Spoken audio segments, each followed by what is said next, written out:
की ठाकरे साहब आगे बढ़ो। जय श्री राम, जय श्री राम।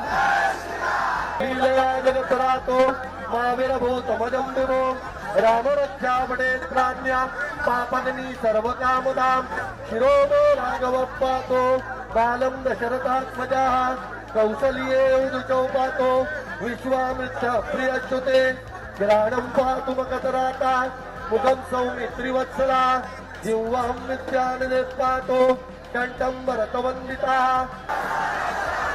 जमलेल्या माझ्या तमाम हिंदू बांधवांनो, भगिनी आणि मातांनो,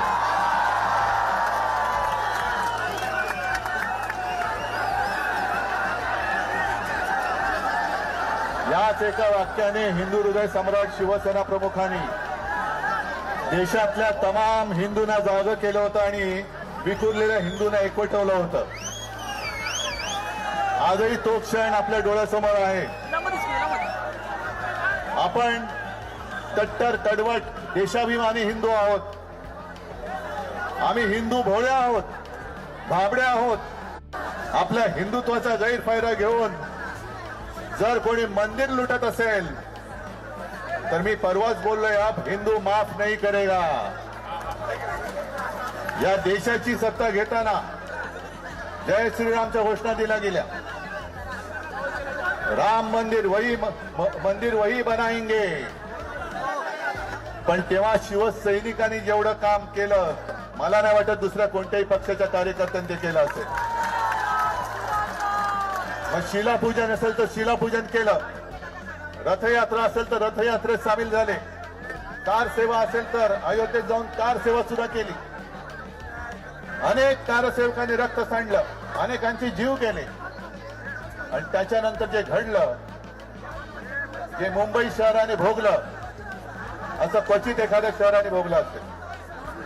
बॉम्बस्फोट झाले, दंगली झाल्या, आणि तेव्हा फक्त एकच देशातलं एकच मर्द उभा राहिला होता, माननीय बाळासाहेब ठाकरे. हिंदू भयग्रस्त होता, हिंदू आक्रमित होता, आधार शोधत होता. आणि त्यावेळेला हा शिवसेनेचा भगवा शिवसेना प्रमुखांनी हिंदूंच्या हातात दिला. गैरफायदा घेतला गेला. नको ती लोक सत्ता भोगतायत आणि हिंदू आजही भरडला जातोय. 12 वर्ष होऊन गेली. आज ज्यासाठी आपण मेहनत केली होती ती व्यक्ती पंतप्रधानपदी बसली आणि बसल्यानंतर हे दुर्भाग्य आहे आपलं, हे दुर्भाग्य आहे. आणि हे आरोप मी नाही करत आहे, हे आरोप आता अनेक जण बोलायला लागलेले आहेत.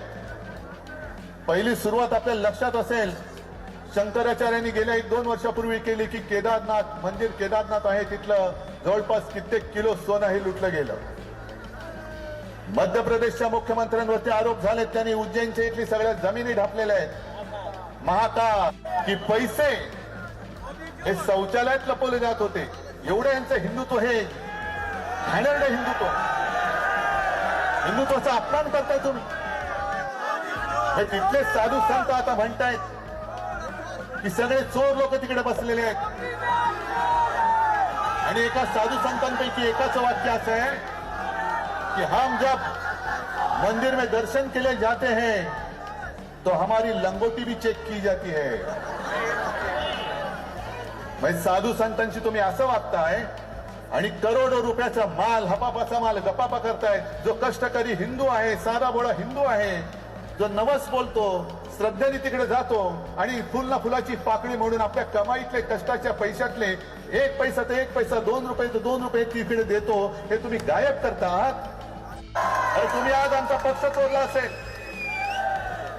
आमच्याकडचा प्रभू रामचंद्राचा धनुष्यबाण चोरला असेल, पण आज आमच्या हातामध्ये हनुमानाने ज्या मशालेनी लंका जाळली होती ती मशाल आज आमच्या हातात आहे. तुमच्या अन्यायाची लंका आम्ही जाळून खाक केल्याशिवाय राहणार नाही. आणि जे तथाकथित भोंडू हिंदू रक्षक आहेत हे आपल्यावरती टीका करतायत. त्यांना मी सांगू इच्छितो की अरे, जर तुमच्या धमन्यांमध्ये अस्सल हिंदूंचं रक्त असेल तर आमच्या सोबत राम रक्षा करण्यासाठी रस्त्यावरती या. रामाची रक्षा करायची आहे. अशाच नवनवीन अपडेटसाठी आमच्या खबर गावाकडची या चॅनेलला सबस्क्राईब करा. आमचे व्हिडिओ लाईक करा आणि शेअर करा. धन्यवाद.